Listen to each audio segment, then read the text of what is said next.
Let's join Mayor John Tory standing by live for us. Good morning to you, Mayor. Hi, Mel. I'm surprised. I thought you were going to be wearing something Leafs, but we'll get to that in just a sec. Yeah. Let's get first to VaxTO.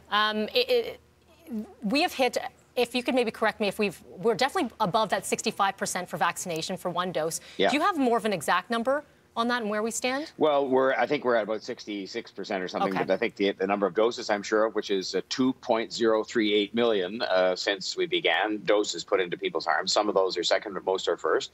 And so we've covered well over 65%. And now we're not stopping at any of these particular milestones and patting ourselves on the back. It's a great job by the team that's doing it. And it's a great job, of course, by people coming out. But now we've got to, like anything, when you get through the first 65%, there are 35% left who are people who, for one reason or another, haven't done it yet, and that's what we're focused on now, is to push forward into places where people have a bit of hesitation or where they may not have had the information they needed to get vaccinated.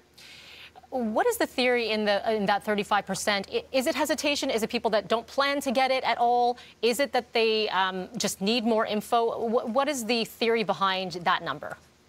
It's all of the above. We've actually seen some research that suggests there are a very small number of people who are just against vaccinations. I mean, there's a sort of a very radical group of people you see that just don't believe in vaccinations. They think there's some sort of a plot. But many people are just saying things like, well, the vaccines came on the scene very quickly. And we, something that came on very quickly like that, we want to be absolutely sure that, they're safe. And so that's part of the job we have to do in making sure we inform people. And, we're almost down to doing it one by one now in different ways through this text where you can text vaccine to a number that I can't tell you out of my head, but it's certainly available on the city's website. We're having these telephone town hall meetings where the doctor, medical officer of health, and myself and Chief Peg will answer questions and all kinds of things like that that are really meant almost on a one-by-one basis to persuade people. We're even going to have people out knocking on doors saying you should, go downstairs to the pop-up clinic and we can answer your questions on the way down if you have some. So we're down to that now, and it's going to be, a really intensive sprint through to getting to the numbers we need.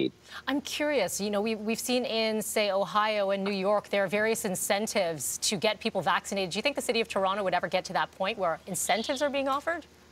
Anything's possible. I mean, I think we have to watch how we're doing. And it's like in parts of the United States, I think they pay you if you donate blood, which we don't do here. We do that on the kind of the Canadian way, where it's just people step up and help each other.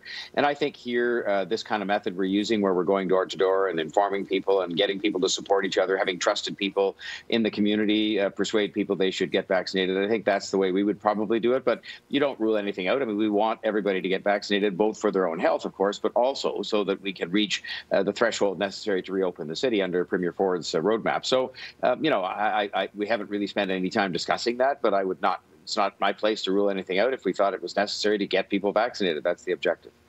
Looking to schools, there's such a division here in opinion on whether or not they should return to in-person. And then there's also the conversation, the argument that it should be left up to the medical officers of health, so done on a regional basis. What is your opinion on that? Well, I mean, I think it is basically a provincial decision, in principle, and you've seen what the provincial medical officer of health had to say. In the case of our medical officer of health, I think she was very fair-minded about it in the absence of having some data put in front of her by the province. She just said, look, we should judge this based on how the health circumstances are at the point in time, which I think we're almost at where we have to decide. And she said that, whatever we do, we have to do it safely. We're just turning a really important corner now with the thresholds we've reached on vaccinations, where we started this morning with the numbers coming down quite nicely. So you want to be very, very careful in anything you do, knowing that all of us as elected officials, health officials, all of us, I think, without exception, have said since the beginning that it is a preferable state of affairs for the kids to have the schools open, and for many parents. But for the kids, it's a preferable state of affairs to have them open if you possibly can. And so I think in the case of our medical officer of health, she just, wasn't pressed into answering that question yesterday in front of the media, but rather will carry on discussions with the province and will come to a conclusion that seems right for Toronto, which is her responsibility, and I will support whatever she does. But we've all said from the beginning it's a much preferred state of affairs to have the schools open if that's possible to be done safely. Okay, we've run out of time for this segment. For 10 seconds, prediction for tonight, Leafs. Look, I think they're going to prevail. They've got some solid momentum, so I think they're going to prevail. Even though I said it would be Leafs in 6, I think they can do it in 5, so fingers crossed. Big night. There you go. Okay. You hear the cowbell. That means the gang is ready for you. I'm sure that's not Sid. His approach is no, it was fully Dina. It was fully Dina. All right, Mayor Tory, there is so much more. It is Tory time. Let's go.